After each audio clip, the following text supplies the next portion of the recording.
자, 우리가 이제 오늘 우리가 살펴볼 것이 요리문답의 6번, 7번, 8번을 우리가 볼 것입니다. 앞 시간에 우리가 본 것이 뭐냐면 인간의 죄와 비참입니다. 이 죄와 비참, 인간의 죄와 인간의 비참함을 우리가 배웠는데요. 어떻게 알 수 있어요? 율법을 통해서 알 수 있어요. 우리가 하나님의 말씀을 통해서 우리가 얼마나 죄가 많은지, 그리고 얼마나 우리가 비참한 인생을 살아가고 있는지를 하나님의 말씀을 통해서 알게 됩니다. 하나님의 말씀은 우리에게 두 가지를 요구한다고 그랬어요. 하나님을 사랑하라, 이웃을 사랑하라. 하나님을 향해서는 어떻게? 마음을 다하고 뜻을 다하고 목숨을 다해서 사랑하라.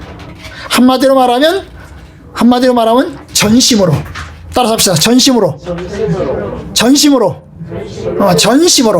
하나님을 향해서는 전심으로 사랑하라는 거죠. 마음 전체를 다해서 사랑하는 것입니다.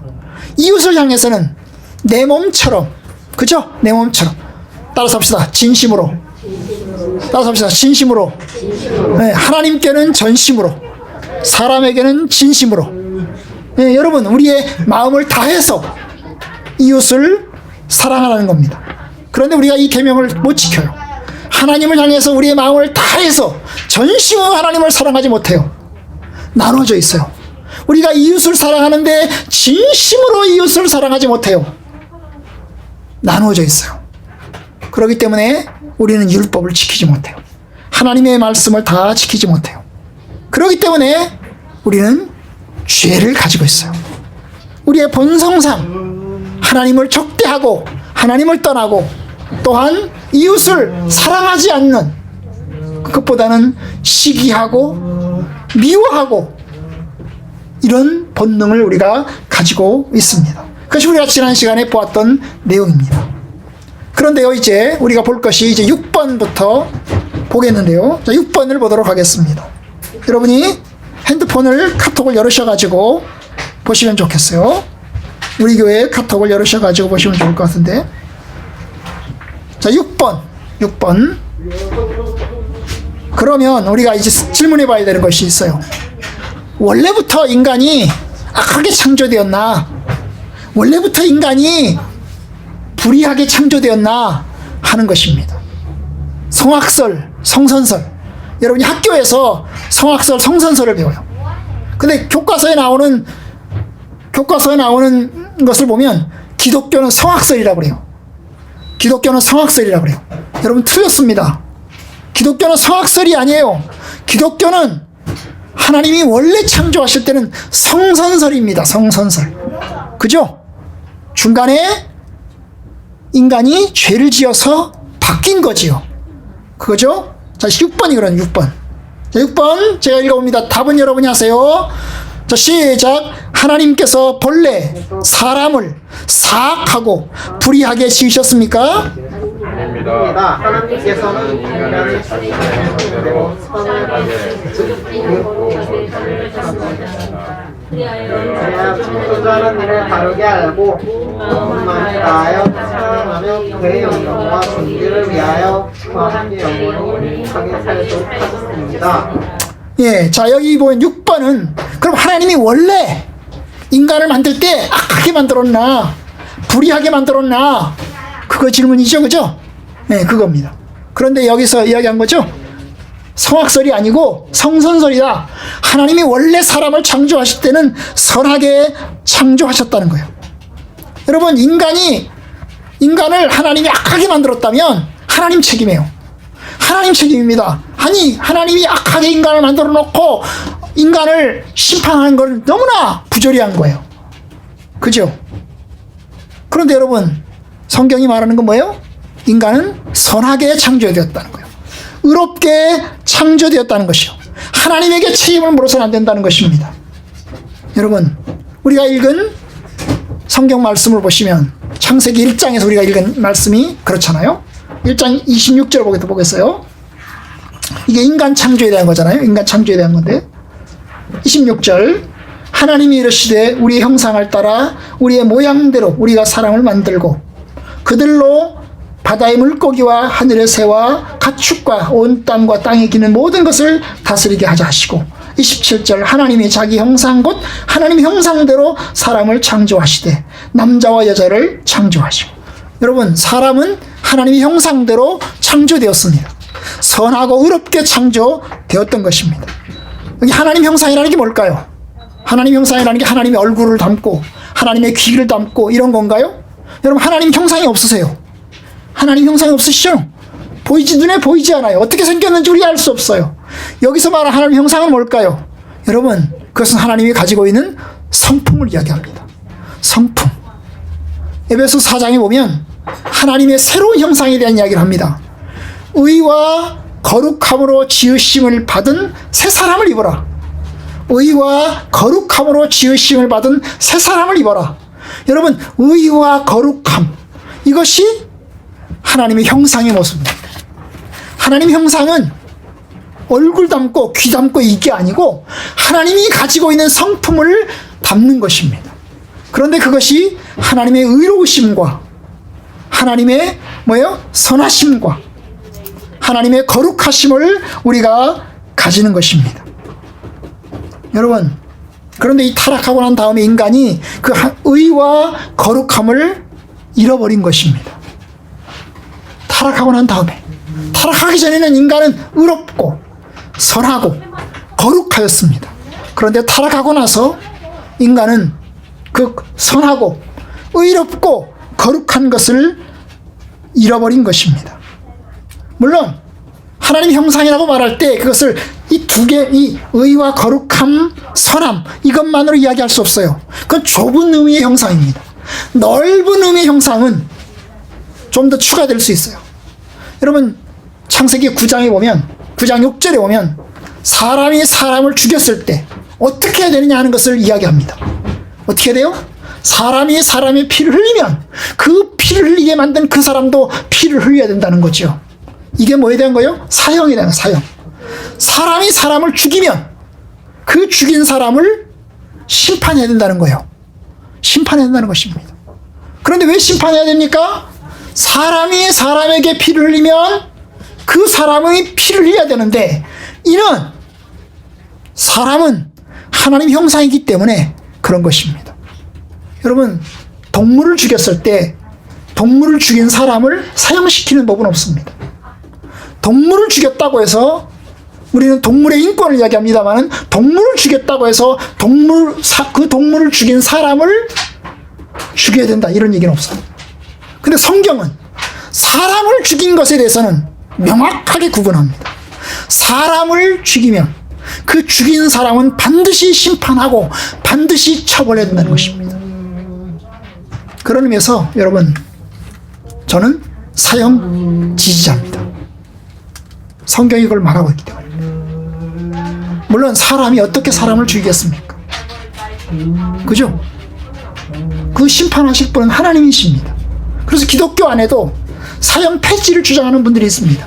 왜냐하면 사람을 죽일 수 있는 분은 사람이 아니고 하나님이시기 때문에, 하나님이 사람을 죽였기 때문에 사람은 사람을 죽일 수 없다. 그렇기 때문에 사형은 해서는 안 된다, 이렇게 주장하는 분들이 있습니다. 그러나 여러분, 성경은 개인이 개인을 죽이는 것은 용납하지 않아요. 사람을 죽였다고 해서 저 같은 개인이 저 사람을 죽이는 건 용납하지 않아요. 그러나 정부가, 위정자가 여러분 질서 있게 하나님의 뜻을 올바르게 펼치기 위해서, 공동체를 올바른 방향으로 인도하기 위해서 여러분 사용을 하는 것은 성경이 지지하고 있습니다. 하나님의 주권자, 하나님의 주권을 받은 그 주권자들이 사용하는 것은 성경이 용납하고 있습니다. 여러분, 제가 얘기하고 싶은 얘기는 뭐냐 하면, 인간은 사람이 사람을 죽여도 처벌을 받습니다. 타락하고 난 다음에 그 사람이 아무리 망가져도, 그 사람이 아무리 장애인이어도 여러분, 사람을 죽여서는 안 된다는 거예요. 그 사람이 아무리 악해도, 그 사람이 아무리 악한 사람이라도, 그 사람이 아무리 못난 사람이라도 그 사람을 죽여서는 안 된다는 거예요. 왜냐? 사람이니까. 사람은 하나님의 형상이라는 것입니다. 사람은 하나님의 형상. 그건 넓은 의미의 형상이죠.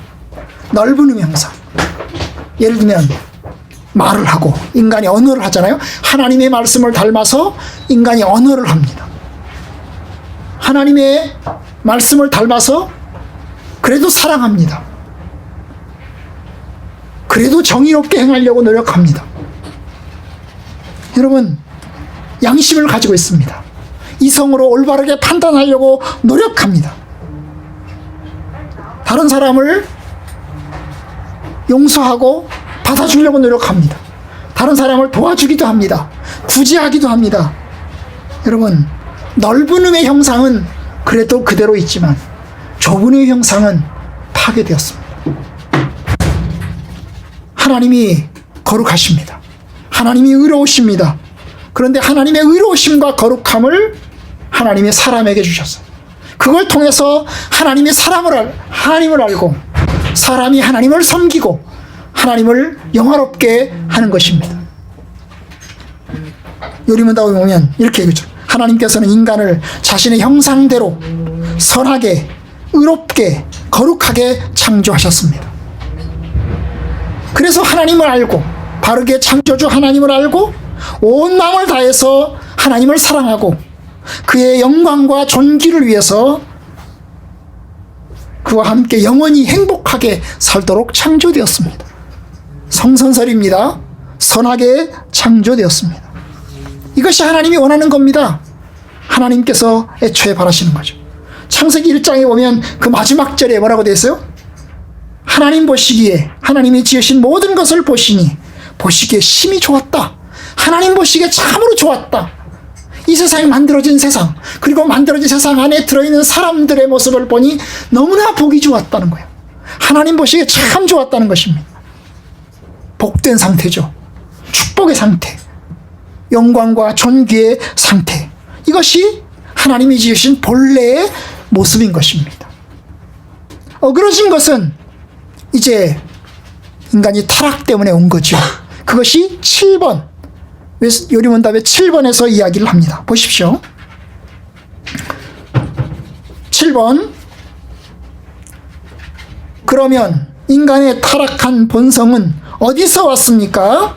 그것은 우리의 첫 조상 아담과 하와가 에덴 동산에서 불순종하여 타락함으로 비롯되었습니다. 그 타락으로 말미암아 우리의 고통이 있게 되어 인간은 그렇게 태어나는 것입니다. 아멘. 자, 여러분, 잘 아는 내용이죠. 우리가 다 아는 내용이에요. 원래 하나님은 선하게 창조했어요. 거룩하고 의롭게 창조했어요. 그러면 인간이 악하게 된 것은 타락 때문이죠. 창세기 1장, 2장은 아주 선하고 아름다운 세상의 모습을 보여줍니다. 그런데 3장, 창세기 3장에 와서 인간이 타락한 것입니다. 이제 아담과 하와의 타락 때문에 결국 이제 인간은 악하게 되었던 것입니다. 하나님의 금지 명령, 선악과를 먹으면 안 된다.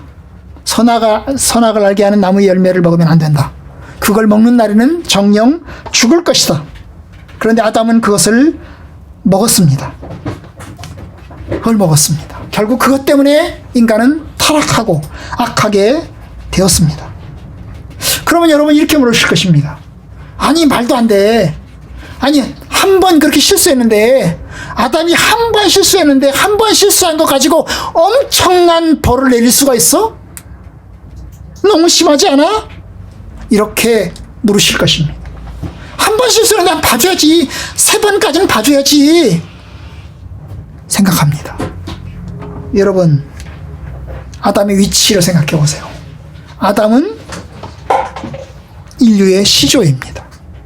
그는 하나님과 언약을 맺은 언약의 당사자였습니다. 아담은 언약을 지킬 수 있는 위치에 있었습니다. 의와 거룩함이 있었습니다.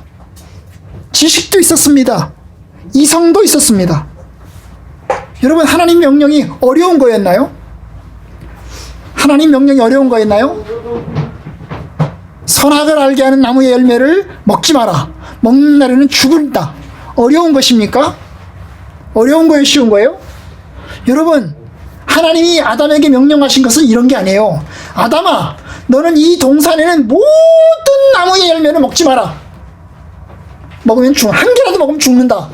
이렇게 하신 게 아니에요. 하나님 명령은 뭐냐면 이 동산에는 모든 나무의 열매는 다 먹을 수 있다. 그런데 동산 중앙에 있는 선악을 알게 하는 나무의 열매는 먹지 마라. 여러분, 다른 건 다 먹을 수 있어요. 그런데 한 가지, 선악을 알게 하는 나무의 열매는 먹지 말라는 거예요. 쉬운 거예요? 어려운 거예요? 쉬운 거예요. 쉬운 거예요. 하나님은 그 쉬운 문제를 내신 거예요. 어려운 문제를 내신 게 아니에요. 어려운 문제를 내서 야, 너 정말 그거 어렵게 통과해야 돼. 이렇게 하신 게 아니에요. 쉬운 문제를 내신 거예요. 여러분, 그런데 그걸 먹었습니다. 모든 열매는 먹을 수 있지만 선악을 알게 하는 나무의 열매 한 가지만 먹지 말라는 겁니다. 이것은 사람을 올무에 빠져서 넘어뜨리고 쓰러뜨려서 타락시키게 만들기 위한 명령이 아닙니다. 만약에 올무에 빠지기 위한 명령이라면 한 가지만 먹게 만들고 나머지는 다 먹지 말라고 해야 됩니다. 그런데 하나님은 인간을 쓰러뜨리기 위한 명령을 내린 게 아니고 여러분, 인간을 조금 더 거룩하게 하기 위한 명령을 내리신 것입니다. 아마도 이 기간은 일정 기간만 통과하면 될 겁니다. 이것을 죽을 때까지 평생 동안인지는 명확하지 않아요. 아마도 제 생각엔 이게 시험이기 때문에 어느 정도 기간 동안만 지키면 될 것 같아요. 그리고 그 기간을 넘어서면 그 다음은 하나님이 제한을 푸실 것 같아요. 제 추측입니다. 제 추측입니다. 왜냐? 시험이니까. 그런데 여러분, 아담은 그 시험의 기간을, 그 어려운 것도 아니고 쉬운 계명을 못 지켰어요. 왜 못 지켰을까요? 실수였나요? 아닙니다. 아담이 실수로 못 지켰나요? 하와가 실수로 못 지켰을까요? 아닙니다. 매우 의도적이고 뻔뻔한 것이었습니다. 잠깐만요. 이 라이브 패턴 뭐예요? 응? 이거 켜줘야죠.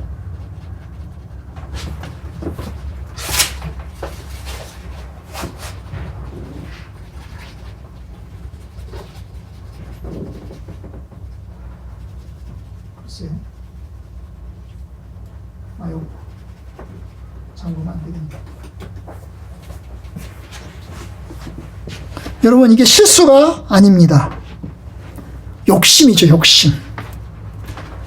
창세기 3장을 보시겠습니다. 창세기 3장을 보면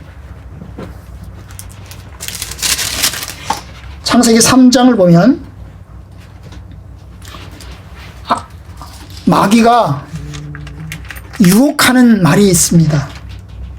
3장 5절. 창세기 3장 5절을 보겠습니다. 다 같이 읽어봅시다. 시작. 너희가 그것을 먹는 날에는 너희 눈이 밝아져 하나님과 같이 되어 선악을 알 줄 하나님이 아심이니라. 여러분, 마귀의 유혹의 본질은 뭐냐면 이걸 먹으면 하나님처럼 될 것이라는 거예요. 하나님처럼 될 것이다. 하나님처럼 될까봐 하나님 먹지 말라고 한 것이다. 그러니 먹으면 하나님처럼 될 것이다. 6절. 여자가 그 나무를 본즉 먹음직도 하고 보암직도 하고 지혜롭게 할 만큼 탐스럽기도 한 나무인지라. 그래서 먹었어요. 이걸 먹으면 지혜로울 것 같은 거예요. 하나님처럼 될 것 같은 거예요. 하나님처럼 되고 싶은 마음, 하나님처럼 되고 싶다는 마음에 불을 질렀어요. 그런데 그 불지름의 그 마음 속에 하나님처럼 되고 싶은 마음이 발동한 것입니다. 아, 나는 피조물이었네? 나는 이제까지 피조물이었네? 아, 이걸 먹으면 하나님이 되겠네? 하나님이 정말로 나를 하나님 되지 말라고 이걸 만드신 건가? 그렇게 해서 먹은 것입니다. 그래서 하나님처럼 되고 싶어서 먹은 거예요. 아담의 죄가 결코 작은 죄가 아닙니다. 아담의 말을 듣고 마귀의 말을 듣고 마귀를 선택함으로 죄를 지었어요. 이때 하나님의 형상이 손상되었고, 지혜는 어리석음이 되었고, 의로움은 불의한 것이 되었고, 거룩함은 죄가 되었습니다. 이것이 원죄라고 해요. 아담의 죄인 것입니다. 그러면 또 묻습니다. 아니, 아담의 죄 지을 수 있지. 그 아담의 죄를 우리한테 다 뒤집어 씌우는 건 문제가 있잖아. 우리는 아담의 죄를 짓지 않았잖아요. 그건 아담이 지은 죄였지, 그건 나하고 아무런 관계가 없는 죄 아닌가? 이렇게 질문합니다. 여러분, 아담의 죄 때문에 우리가 고통을 당하고, 아담의 죄 때문에 우리가 죽고, 아담의 죄 때문에 우리가 비참함을 누리는 것, 이 원죄라고 하는 것, 그 원죄 때문에 생겨나는 여러 가지 비참함을 받아들이기가 참 불편합니다. 그런데 여러분, 이 세상에는 불편한 일이 얼마나 많은지 몰라요. 얼마나 부조리하고 얼마나 모순되는 일이 많은지 몰라요. 여러분, 이 세상엔 내가 죽지 않은 죄, 예를 들면 여러분, 아버지가 살다가 빚을 잔뜩 남겨놓고 돌아가셨어요. 그러면 그 빚을 누가 이어받아요? 자식이 이어받아요. 자식이 이어받아요. 자식이 없어요. 자식이 없습니다. 그럼 누가 이어받아요? 누가 이어받아요? 죽은 사람의 가족이 이어받아요. 황당하죠? 황당합니다. 여러분, 이와 같은 얼마나 많은 문제가 있어요. 이태원 참사 160명이 죽었어요. 그 책임을 딴 사람에게 물어야 되잖아요. 묻기 위해서 조사하고 있잖아요. 여러분, 그 사람 죽은 사람이니까 죽은 사람 알아서 그냥 그 사람들 끝내버리라, 이게 말할 수 있나요? 없어요. 여러분, 당연히 책임 물어야 됩니다. 물어야 돼요. 정부의 책임을 묻는 것 당연합니다. 아담의 죄가 우리에게 전가됩니다. 나는 죄를 짓지 않았어요. 그런데 우리는 아담의 후손이라고요. 아담의 후손이기 때문에 아담의 죄의 영향을 우리가 고스란히 물려받았습니다. 세상에는 죄 없는 사람, 아무런 잘못 없는 사람이 다른 사람의 문제를 뒤집어 쓰고 고통을 당하는 경우가 부지기수합니다. 자식이 책임지고 형제가 책임지고 부모가 책임져야 되는 일이 부지기수입니다. 남의 저지른 그 잘못 때문에 아무런 상관없는 사람이 고통을 당하는 일이 부지기수입니다. 그걸 연좌제라고 합니다. 연좌제. 다른 사람의 죄 때문에, 다른 사람이 잘못한 것 때문에 고통을 당하는 거죠. 지금이야 우리나라 연좌제가 거의 없어졌지요. 지금부터 30년 전만 하더라도 연좌제 있었어요. 아마 솔비 연좌제 있을 거예요. 실원주의 하잖아요. 그죠? 네 번째 시험이 실원주의죠. 그죠? 됐어요? 네. 한 사람이 문제가 있으면 그 집안에 빨갱이가 있나 없나 검사를 하는 거예요. 그 검사 한 사람이 문제가 있으면 아무리 성적이 좋아도 장교 못하는 겁니다. 인간은 사회적인 존재고 공동체적인 존재입니다. 아담의 죄가 전가되는 것입니다. 그래서 로마서 5장 12절 우리가 읽은 말씀에 보면 한 사람으로 말미암아 죄가 세상에 들어왔고, 아담이죠. 그 아담의 죄, 한 사람의 죄 때문에 사망이 왔고, 그 사망과 고통이 모든 사람에게 다 임하게 된 것입니다. 나는 죄 없지만, 나는 잘못한 것이 없지만 아담의 후손이라는 것 때문에 고통을 당하는 것입니다. 이것이 인간입니다. 이것이 세상사입니다.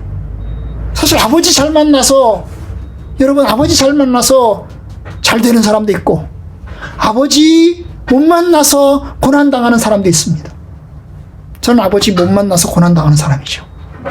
그죠? 저는 그 생각합니다. 우리 아버지가 조금 좀 장로님이시고 우리 아버지가 목사님이시고 그럼 얼마나 좋을까? 그럼 목회할 때 좀 편할 텐데, 이런 생각했어요. 그죠? 이게 세상사입니다. 세상사. 세상사요. 나는 모든 사람이 동등한 동등한 출발선에 100m 달기를 땅 하고 달려가는 게 아니에요. 출발선이 달라요. 어떤 사람은 앞서서 달리기 시작합니다. 시작점이 앞서서 있어요. 어떤 사람은 뒤에 있습니다. 아무리 달려도 앞에 사람을 따라갈 수가 없어요. 하나님은 모든 사람에게 한 달란트씩을 다 똑같이 주고, 야, 아들아 너희들이 장사해서 이물을 남겨라 하지 않았어요. 어떤 사람에게 10달란트 주고, 어떤 사람에게 5달란트 주고, 어떤 사람에게 2달란트 주고, 어떤 사람에게 1달란트만 주고, 달리기를 하라고 그래요. 달리기를 하라고 그래요. 그러니 여러분, 1달란트 받은 사람이 아무리 달려도 10달란트 받은 사람처럼 따라갈 수 있을까요? 어려워요. 이게 세상사예요. 이게 현실이에요.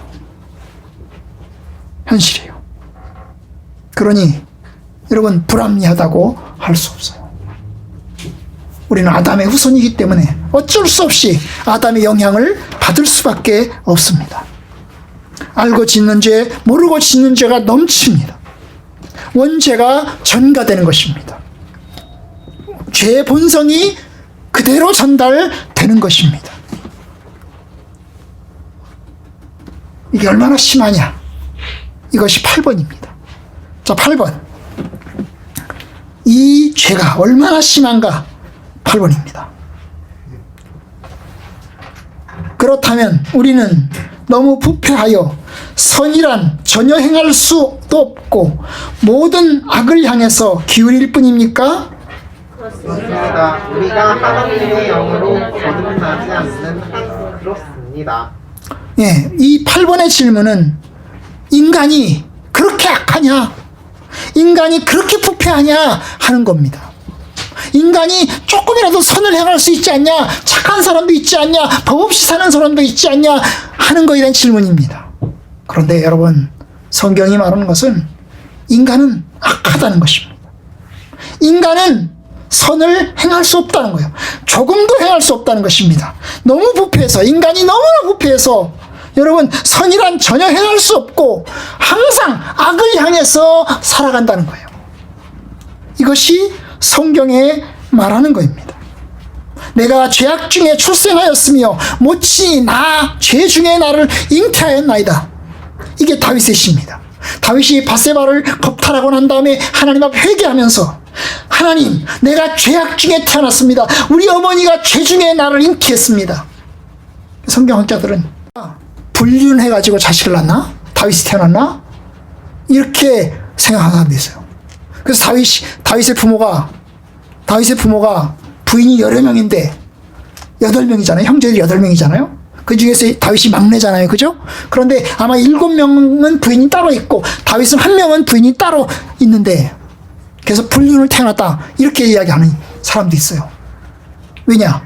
내가 죄악 중에 출생했다는 거죠. 죄악 중에. 우리 어머니가 죄를 지어가지고 출생했다는 거예요.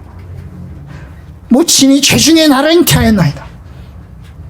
여러분, 다윗이 말하는 바는 우리 어머니가 불륜을 저질러서 나를 낳았습니다, 이런 게 아니고, 자기가 나 자신을 보니까 얼마나 악한지, 내가 태어날 때부터 내가 죄의 본성을 가지고 태어났습니다, 바로 그 고백인 것입니다. 여러분, 그래요. 철저하게 부패되었고 철저하게 썩었다는 거죠. 다윗 같은 사람도 인간이 죄인이에요. 성경에 의로운 사람 한 사람도 없어요. 모든 사람이 다 악하고 모든 사람이 다 선하지 못해요. 모세 같은 위대한 지도자도 가나안 땅에 못 들어갔어요. 여러분, 모세 같은 사람도 가나안 땅에 못 들어갔어요. 그 가나안 땅에 들어가지 못한 60만 명의 사람들을 못 들어간 게 아니라 모세도 가나안 땅에 못 들어갔어요. 왜요? 모세도 한편으로 의로웠지만 한편으로 연약한 부분이 있었기 때문입니다. 어떤 이는 말합니다. 너무 심하지 않아? 아니, 그래도 조금은 선하지 않을까? 조금은 그래도 이성적이지 않을까? 그래도 조금은 인간이 착하지 않을까? 그리고 착한 사람은 있지 않을까? 아니, 부패하고 선을 조금도 행할 수 없다는 것이, 항상 악을 행한다는 것이 너무 말이 안 돼. 인간이 그럼 악마가 되었다는 뜻인가? 여러분, 인간이 악마가 되었다는 뜻이 아닙니다. 하나님 보시기에 선한 것으로 인정할 만한 것이 없다는 것입니다. 여러분, 사람 보기에 인정할 만한 선은 있습니다.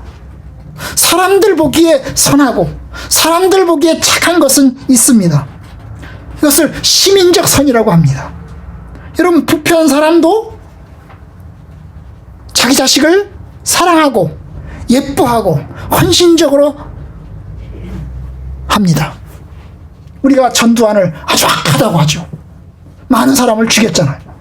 그런데 전두환도 자기 자식은 엄청나게 끔찍이 아낍니다. 아마 많은 비자금 자식한테 다 물려줬을 겁니다. 그러잖아요? 인간은 자기 자식에 대해서는 엄청나게 많은 사랑과 희생을 합니다. 아무리 약한 사람도 자기 자식을 향해서는 헌신적으로 합니다. 이웃에게 따뜻한 정과 사랑을 나누기도 합니다. 그런데 여러분, 이것은 사람 보기에 선한 거고 사람 보기에 의로운 겁니다. 이것은 하나님 보시기에는 온전하지 않으며 죄와 부패에 물들어 있습니다. 선하다고 하는 것조차도 악을 향하게 되어 있는 것입니다. 여러분, 그런 면에서 성경은 말합니다. 가능성이 있느냐? 가능성이 있느냐? 가능성은 뭐예요? 하나님의 영으로 거듭나지 않는 한, 하나님의 영으로 거듭나지 않는 한 가능성은 없다는 거죠. 인간은 철저하게 악하고 철저하게 추하다는 것입니다. 여러분, 아담과 하와 이후에 창세기 4장에 보면 가인의 족보가 나옵니다. 가인의 족보가 나와요. 5장에 보면 셋의 족보가 나옵니다. 아벨 대신에 태어난 게 셋이잖아요. 그래서 가인의 족보와 셋의 족보가 나오는데요. 6장에 가면 우리 같으면 가인의 족보가 있으니까 가인의 족보, 악한 족보는 악바 족보도 내려가고, 셋의 족보가 있으니까 셋의 족보대로 선하고 그런 백성들은 내려가고 그러면 좋을 것 같아요. 여러분, 셋의 족보에서 나온 사람 중에 에녹도 있잖아요. 그죠? 그럼 이 두 개가 같이 평등하게 내려가면 좋을 것 같아요. 여러분, 평등하게 내려갔으면, 균등하게 내려갔으면 노아 홍수 있지도 않았을 것입니다. 그런데 노아 홍수 때 가서 보니까 분명히 4장, 5장 두 개의 족보가 내려가는데 6장에 가서 보니까 뭐예요? 노아의 가족 외에는 세상이 다 악해졌다는 것입니다. 분명히 의로운 사람의 족보가 내려가긴 내려가는데 세상이 다 악해져, 온통 악해졌다는 것입니다. 그래서 노아 외에는 의로운 사람, 하나님 보시기에 의로운 사람이 한 사람도 없었다는 거예요. 여러분, 하나님 보시기에죠. 하나님께서 노아를 보셔서 은혜를 주신 것입니다. 얼마나 악하냐. 하나님이 인간을 지으시고 나서 이제 노아 홍수가 끝났습니다. 홍수가 끝나고 나서 하나님은 다시는 물로 세상을 심판하지 않겠다고 하십니다. 물로 심판하지 않는 이유가 뭐예요? 하나님의 사랑이 크시기 때문입니다. 크시기 때문인가요? 아니에요. 인간이 철저하게 악하기 때문이에요. 인간이 철저하게 악하기 때문에 심판을 하면 다 심판받을 것밖에 없다는 것을 하나님이 아셨기 때문입니다. 여러분, 인간이 악한 거예요. 우리가 읽은 말씀 중에 에레미야서 17장 9절 보시면 만물보다 거짓되고 심히 부패한 것이 마음이라고 그랬어요.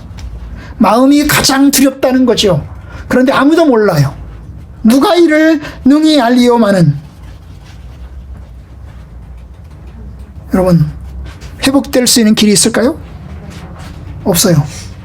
인간의 힘으로 희망이 있을까요? 없어요. 어떤 사람은 말합니다. 교육받으면 되지. 교육받으면 돼. 그래서 교육을 시켜가지고, 교육을 잘 시켜가지고, 그냥 도덕적으로 살게, 의롭게 살게 교육을 잘 시키면 되지. 여러분, 어느 정도 교육은 가능할지 몰라요. 여러분, 한 가지 길, 교육으로 되는 게 아니고요. 하나님의 성령으로 거듭나야 되는 것입니다. 거듭나야 되는 것입니다. 사도 바울은 그가 살아있는 동안 바리새인으로서 율법을 지키기 위해서 열심히 노력했습니다. 율법을 지키기 위해서 열심히 노력했어요. 사람 보시기에 그는 의로웠고, 사람 보기에 그는 착했고, 사람 보기에 그는 율법을 잘 지키는 사람이었습니다. 그런데 사도 바울이 이런 고백을 합니다. 생명에 이르게 할 그 계명이 내게 대하여 도리어 사망에 이르게 하는 것이 되었도다. 하나님께서 나에게 계명을 주셨어요. 그 율법을 주셨는데 그 율법을 열심히 지키려고 노력을 했어요. 그리고 많은 부분 외적 성취를 이루어냈어요. 그런데 결론적으로 돌아서 보니까 생명에 이르게 만들려고 주신 하나님의 그 계명이 내게 사망에 이르게 하는 것이 되었도다. 여러분, 하나님께서 이스라엘 백성들의 십계명을 주셨잖아요. 가나안 땅에 들어가면서 십계명을 주셨습니다. 그리고 이야기합니다. 계명을 잘 지켜라. 계명을 지키면 내가 너에게 천대의 복을 주겠다. 그런데 결국 이스라엘 백성들이 그 계명을 잘 지켰나요? 잘 못 지켰어요. 하나님이 십계명을 주셨어요. 잘 지키라고 주셨어요. 지키면 천대의 복을 받을 거다. 그런데 십계명을 잘 못 지켰어요. 왜요? 인간이 악하기 때문에 못 지킨 거예요. 이것이 인간의 연약함인 것입니다.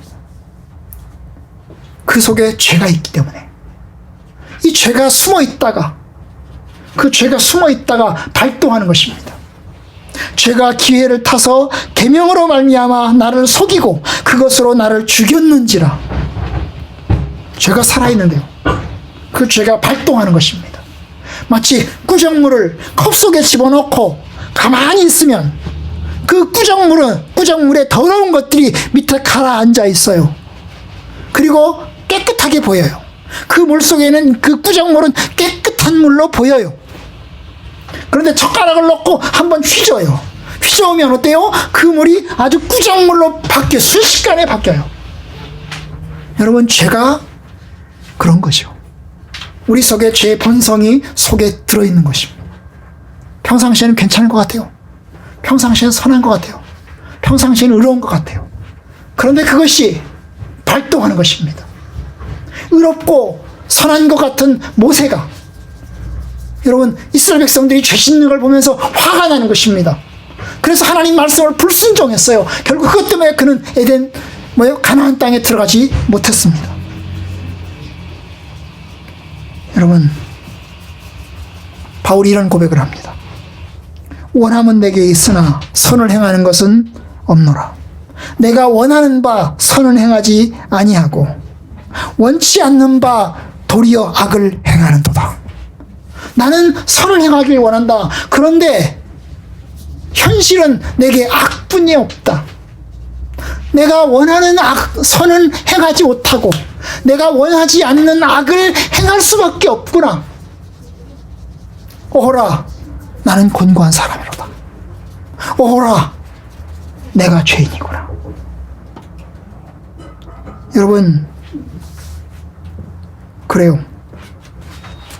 길은 외부에 있는 것입니다. 그 외부는 하나님의 능력, 하나님의 도우심으로 가능합니다.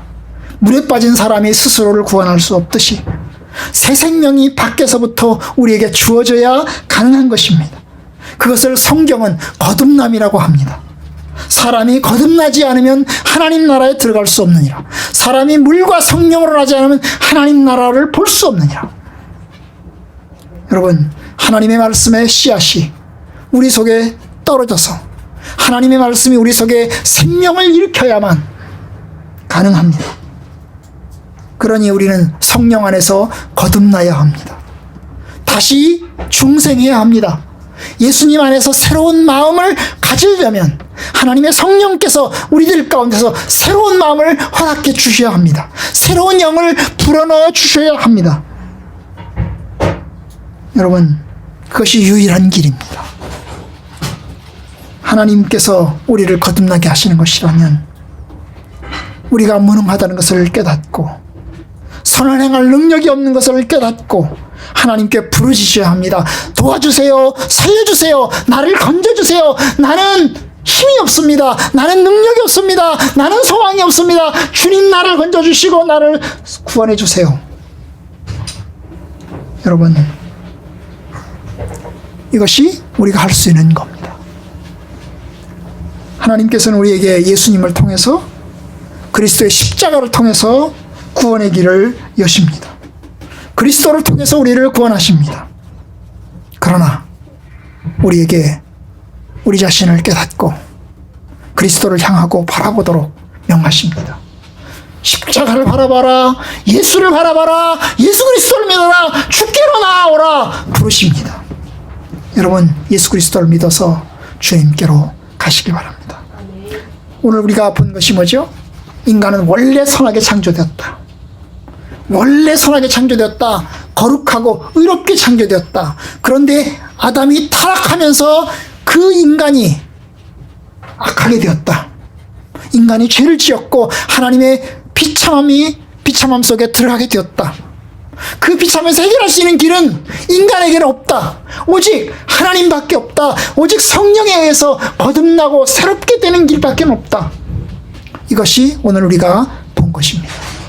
여러분, 우리가 이 말씀을 우리가 깨닫고 하나님의 진리 안에서 우리 자신을 보면서 하나님, 주님의 도우심을 구합니다. 주의 은혜를 구합니다. 주님께 나아가는 성도들이 되시기를 바랍니다. 예수님이 우리를 위해서 죽으셨습니다. 이제 우리가 다음번에 보겠지만 주님의 십자가와 주님의 구원하심이 우리에게 있습니다. 예수 그리스도를 믿어 우리가 생명을 얻고 예수 그리스도를 믿어서 하나님의 의에 이르게 됩니다. 모두 다 예수 그리스도 안에서 은혜와 복 가운데 임하기를 축복합니다.